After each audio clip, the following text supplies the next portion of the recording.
The holiday season will be different in New York City this year. The holiday lights, decorations, and cheer all serve as a much-needed distraction from the grim reality COVID-19 has had on the city. At a glance, the city may seem as though it is perfectly fine. But when taking a much closer look, we see a city that is struggling to survive. It's my baby, it's my heart. I don't sleep for a day for that. But really, we try everything. After 11 years of serving Neapolitan pizzas to New York City, Keste at 271 Bleecker Street is closing its doors. The pandemic has wreaked havoc on the city's restaurants, and Keste Bleecker is one of those casualties. Although everyone may feel isolated during COVID-19, studies have shown that this feeling is especially dangerous among older people. Found substantial evidence to show a strong association between social isolation and loneliness with incidents for major psychological, cognitive, and physical morbidity and lower perceived well-being and quality of life. Hard to say I totally regret it, but I basically signed my life away at 18. Savannah Sullivan, a 27-year-old artist from Portland, Maine, knew that getting a degree in painting from the Maine College of Art would be a long and expensive journey, but everyone told her that this was the best way to hone her craft. Diners had started to disappear long before the pandemic. Today, fewer than 400 remain in New York City. Rising cost could be the main reason. So running a diner is it's a challenge, to say the least. I'm Noelle Lilly. I'm William Johnson. I'm Ariel Pacheco. I'm Buzz von Ornsteiner. And I'm Rachel Green. We'll have those stories next on 219 West.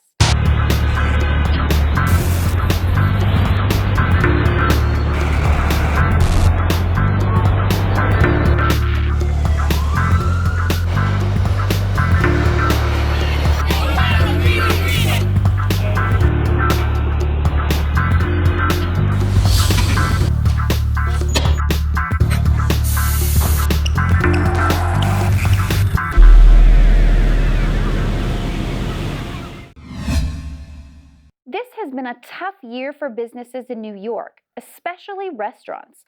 Thousands of restaurants across the city have been shuttered due to the coronavirus pandemic. Struggling owners have faced not just a drop in revenue, but ever-changing regulations. There have been mandated closures, outdoor dining only, restricted indoor dining, and the rules continue to change. Many of the restaurants that are closing their locations for good have been open for many years. I visited one well-known pizzeria in Lower Manhattan that is just closed. The owner, an immigrant from Italy, tells us about the rise and fall of his restaurant and the frustrations he faced trying to survive. It's my baby, it's my heart. I don't sleep for a day for that. But really, we try everything. After 11 years of serving Neapolitan pizzas to New York City, Keste at 271 Bleecker Street is closing its doors. The pandemic has wreaked havoc on the city's restaurants, and Keste Bleecker is one of those casualties. Roberto Cabaruscio, chef and owner of the pizza spot, is well known across the city. He's been featured in countless articles and television pieces. Keste was even named the #1 pizza in New York shortly after the restaurant opened. He serves unique, wood-burning, oven-fresh pizzas with all ingredients and equipment imported from Naples. This year, Caporuscio's joint was seen on diners, drive-ins, and dives hosted by Guy Fieri. Keste, it's a pizza school, and he teaches you how to make Neapolitan-style pizza. All right. How's that look, Chef? Very good. Born in Pontinia, Italy, Caporuscio, now 59, immigrated to America in the year 2000. It was the best time in my life. It was really incredible. The dream to be in New York. But Caporuscio says that has changed. It's not America. I come in this country. I'm an American citizen now because I love it, because it was a freedom, it was opportunity, it was control. I think in this moment we don't have that. He and his employees did everything possible to keep business alive during the pandemic. I was not take payroll. I don't take pay for 2 months because I want to help my guys. After restaurants closed in March, indoor dining finally returned in September, but was limited to just 95% normal capacity. One of the things that I pushed very hard and my team pushed hard in these discussions with the state was tight restrictions and smart rules and careful assessment of how we are doing. So we're talking about, to begin with, a maximum 25% capacity in restaurants, tables at least 6 feet apart. There will not be seating at bars in terms of the bar tops, and then a bunch of additional safety measures. With no outdoor space, the small Bleecker Street spot could only serve 11 diners. 25%, you kill the business for sure. That was the reason when we are here, 25%, no more. I can't, so. Capuruscio invested $8,000 into measures to protect staff and customers at his other location on Fulton Street. We do what we need to do for make the customer safe inside the place. Stay close for taking temperature. What we don't understand, how can be possible? Okay, the gym is open, the country is open, and we spend money for make this safe, and we are not open. And that's a common question. In New York City, at least 1,000 restaurants have closed since the start of the pandemic. While some with outdoor spaces have survived, winter is here and many will have to close. New York is the capital of the world for food in general, not just the Italian. Every food is here. It's destroyed now. For now, restaurateurs like Capuruscio will continue their efforts to make customers feel safe and welcome. People are scared to come out now. We need to make sure when they come here, they are safe. If we don't give it that impression, to give it a feeling to those customers, we don't have that kind of customer. With COVID-19 cases rising and cold weather setting in, the virus is unpredictable, and so is the future. For 219 West, Rachel Green. Like pizzerias, diners have been part of the fabric of the New York food scene for ages. From the 1920s through the Great Depression, World War II, and beyond to present day, the American diner has been an iconic eatery. The diner's appeal is good coffee, quick service, and breakfast served 24 hours a day. And you'll almost always find an interesting collection of fellow consumers adding to one's dining experience. Yet slowly over the years, diners have been disappearing. Thankfully, they haven't completely vanished. Located in Brooklyn Heights, within walking distance of the Brooklyn Bridge, the Park Plaza Diner remains and is determined to stay in spite of the many challenges it continues to face, the most recent being COVID. Over 1,000 New York City restaurants, bars, and coffee shops have permanently closed due to the pandemic. For owners Demetrius and his brother Nick, this is just another battle they face to keep their diner, the Park Plaza, up and running. In simple terms, financially, it's been a disaster. And I think clearly I've been moved and touched by how much support our customers are trying. I see they're going out of their way to try to support us, but there is just a clear fact of the mandates that they've put out there, the percentages, the numbers, and the things that you hear in the news, it's scaring people, and I don't blame them. Diners like the Park Plaza were once a quintessential part of America. You know, we consider ourselves like the all-American restaurants. It's a great place to meet with your family, your friends. The prices are usually very reasonable. You can get good value. The portions are tremendous. But diners had started to disappear long before the pandemic. Today, fewer than 400 remain in New York City. Rising cost could be the main reason. So running a diner is it's a challenge, to say the least. And number one, you have the classic diner menu, which is a breakfast, lunch, and dinner menu. Yeah. So therefore, you need to carry quite a bit of inventory to keep up with the demands of the menu. When people come to a diner, they kind of expect to have the choice of ordering whatever they want at any given time. And running a 24/7 business is demanding. This business is a 7 days a week business. You work weekends, you work holidays, you work day and night. So it's a challenge. I mean, that's probably one of the other reasons why diners slowly but surely are kind of fading out of the New York City scene, because it's just a business that people, frankly, aren't thrilled about getting involved in. It's hard work, a lot of hard work. But the biggest threat to diners has been real estate development. That, more than anything else, has made diners an endangered part of our urban landscape. Because diners like ours that are huge and take up a lot of space are unvaluable property here in Brooklyn, Manhattan, and so on. So many diner owners over the last 10 years have sold their businesses to developers for redevelopment, for whatever purpose. So it was an offer made to our landlord from a legitimate developer to put up a high-rise here, a residential high-rise, that would have knocked out not only the diner, but all the commercial spots behind us here. Surprisingly, it was shot down by the shareholders. With the rules and regulations constantly changing, avoiding a shutdown of the business is what day manager Eve is thriving for. She just wants a recovery plan in sight. The staff here, I think they're trying to deal with it, even though we all aren't happy with what's happening, because obviously we have bills, we have a family to take care of, and we're just hoping for the best. We want to come back to work full on, take care of our customers, but right now we're just so secluded in one place, we just don't know. As long as we get the problem solved and we all are okay and we're ready to go, we should be good. For other establishments, the situation wasn't so good. Many restaurants have already closed in the area. The businesses that are left open due to the whole COVID situation, this is what we have left. Many failed because they couldn't get business. The ones who succeeded are still being limited. We're struggling, a lot of us. It's not just one place, it's all of us. You know, like we're all in it together, and it's like they're doing nothing to help us. It's like they're stopping us. It's not fair, but what can we do? We have to, apply by the rules. One regular customer says she's relieved that this old school diner has remained open.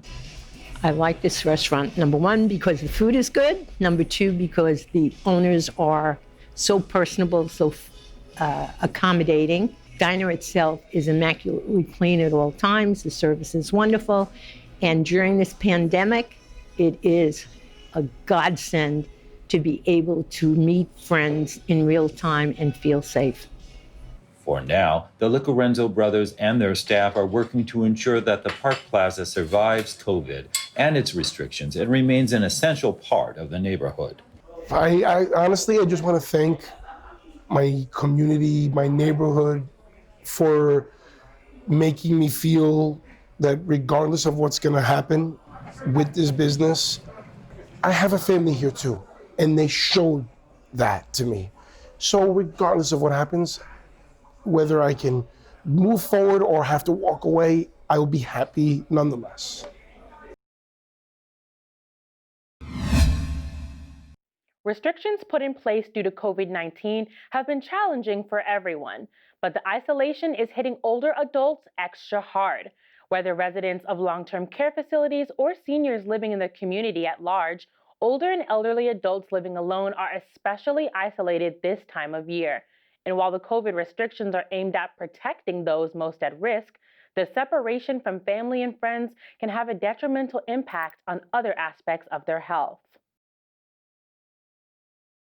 Humans are social beings. Since March, Americans have been told to do 3 things to reduce the spread of COVID-19.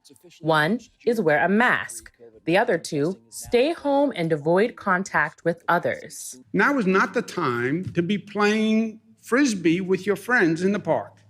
It's just not. But for older adults, social distancing can mean not having contact with anyone for who knows how long. We FaceTime, and I look forward to that every single day. Patty Pavloff is a 74-year-old from Berkeley, California. She has family in the area, but lives alone at a senior living facility between Berkeley and Oakland. Since the pandemic began, she's been relying on technology to see her family. My grandchildren are 6.5 and 3.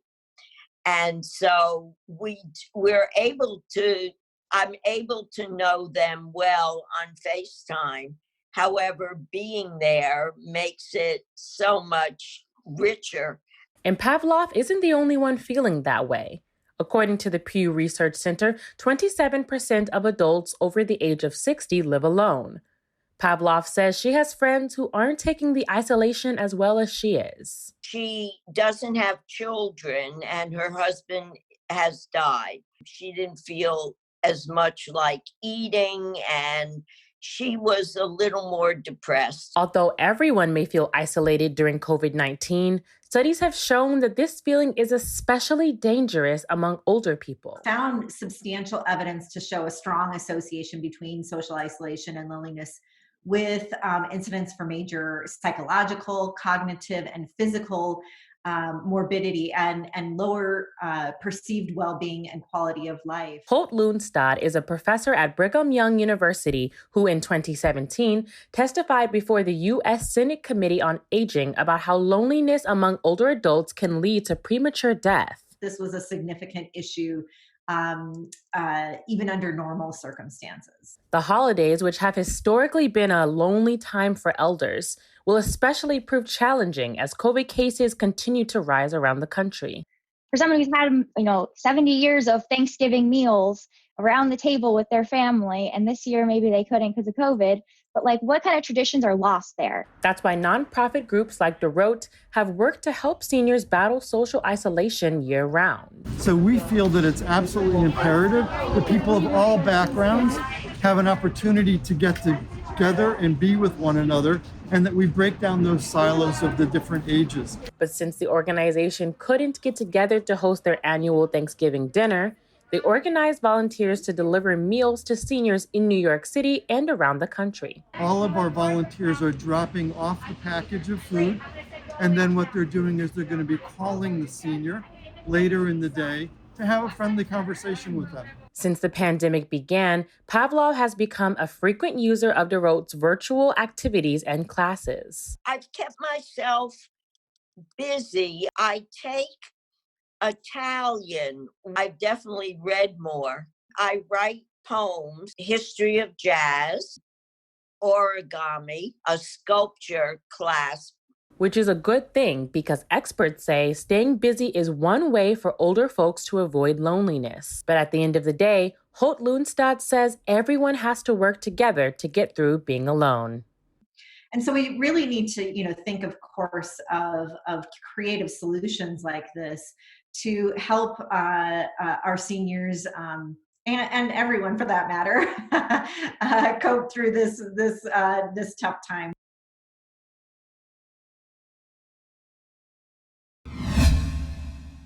Even before COVID hit last March, student debt was a major topic on the political front. Progressive candidates for the Democratic Party nomination proposed free tuition and the cancellation of student loans. The topic could not have proved more timely. When the pandemic and lockdowns ravaged the economy in the spring, millions of Americans were left vulnerable with little to no emergency savings. This included many recent college graduates whose student debt payments make saving for the future nearly impossible. I spoke to a couple of recent graduates about what effect their student debt has on their ability to attain financial security. Hard to say I totally regret it, but I basically signed my life away at 18. Savannah Sullivan, a 27-year-old artist from Portland, Maine, knew that getting a degree in painting from the Maine College of Art would be a long and expensive journey, but everyone told her that this was the best way to hone her craft. It was just expected. There was no question of it in my high school. It was like, okay, everyone's going to meet with the guidance counselor and we're going to look at colleges and this is what you're going to do. Unless you want to go into the military. Where I just truly thought that, well, everybody else older than me is telling me to do it. Everybody around me is doing it. It must be right. I mean, I'll find a way. It's fine. You graduate, you figure it out, you get a job, you pay it off. It's fine. But I think it's really altered the way that I've spent my early 20s. Savannah is one of many graduates whose debt makes saving money difficult. Nearly 40 years of rising student debt has combined with stagnant wages and large cost of living increases in urban areas, making the path to security for new graduates harder and harder. I guess the irony of all of it is that I had no time to actually pursue or make my own personal art because I had to work so much to earn the money to pay for all my bills and pay for my student loans. While college costs have skyrocketed, Americans are saving less and less money. The average savings rate has gone from 12% in the early 80s to under 4% before the pandemic. Most millennials say they have less than $5,000 in the bank. Emma Wolfson graduated from the Maine College of Art the same year as Savannah, but she never had to take out student loans and was able to save money prior to the shutdowns. Like, I've seen a lot of my friends who are just like, you know, they go off of what they have. They just like pay things immediately as soon as they can. And, you know, they're not really saving anything, especially with student debts. Unable to put much in the bank, Savannah had to think outside the box to save what she could. Together, she and her boyfriend at the time converted a van into a living space so they could stay in Portland without paying its high rents. If we can't increase how much we earn, then we need to decrease how much we spend. So we didn't feel like renting and just kind of throwing our money at a place we wouldn't own. So what we decided was we would try to, you know, you got to spend money to make money. We would spend some money to convert a van to live in it and then not have to pay rent, just pay for the cost of how much the van is per month, plus however much it costs for the materials to make it. And then in like 2 years, we would have it paid off and basically have to be able to save enough money. Now back to paying rent and living with roommates, Savannah says her struggles to save money while hard have made her more resilient. Everyone tries to make the best out of their situation, and I've tried to make the best out of the situation regardless of if I'm in a ton of debt. Like, it forced me to be creative in how I live. Like when I decided to live in a van, that was fun. That was a great experience. I think it made me sort of value things outside of value a type of life that's maybe different than mainstream. And finally, the holiday season in New York. The city is bracing for a COVID-impacted Christmas, and things aren't expected to be much better for the new year. Tourism is down, hotels and restaurants are struggling to survive. But hey, this is New York, the city that never sleeps and still knows how to throw a party, even if everyone, including the Nutcracker, has to wear a mask. One thing's for sure, it'll be different. The holiday season will be different in New York City this year. The holiday lights, decorations, and cheer all serve as a much-needed distraction from the grim reality COVID-19 has had on the city. At a glance, the city may seem as though it is perfectly fine. But when taking a much closer look, we see a city that is struggling to survive. Times Square, the heart of the city, is still as bright and iconic as it has ever been.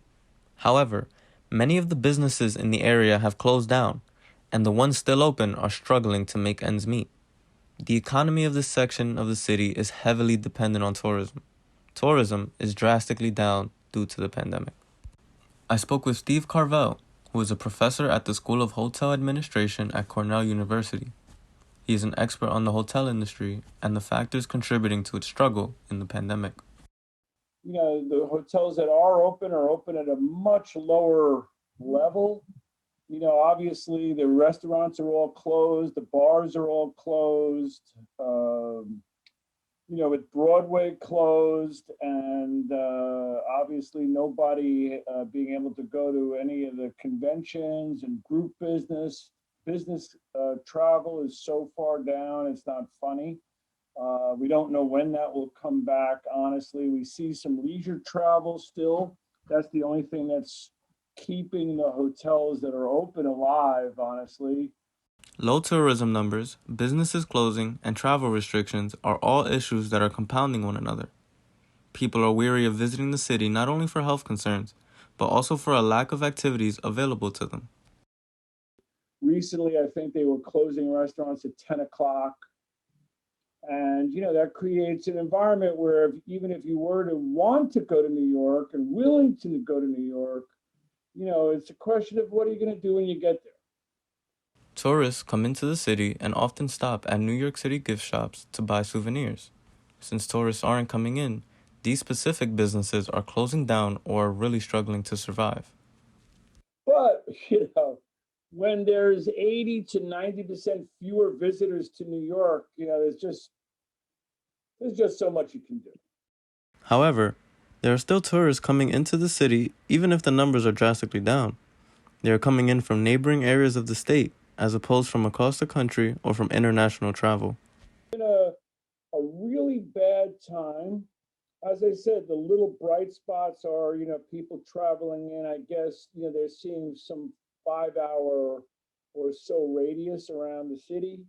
So obviously, I guess there'll be people from way out to Long Island and Connecticut and Rhode Island and upstate New York and New Jersey and Pennsylvania. They'll drive into the city, spend a day or two just to do it. The hotels that have managed to stay open during the pandemic currently have tremendously low rates.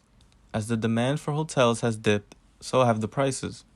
Airbnbs have also made the hotel market much more competitive and dire. So they all of them have deals, at some point, they have to be cognizant of the fact that, they can't sell the rooms too inexpensively, because then it kind of creates an environment where it's really hard for them to go back up.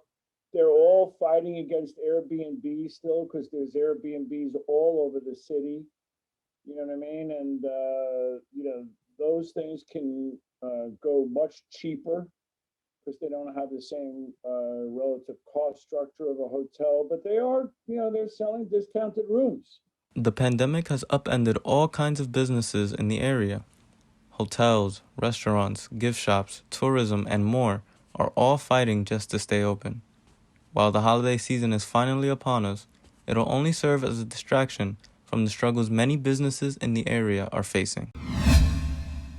That's it for this edition of 219 West. Stay safe, and we'll see you next time.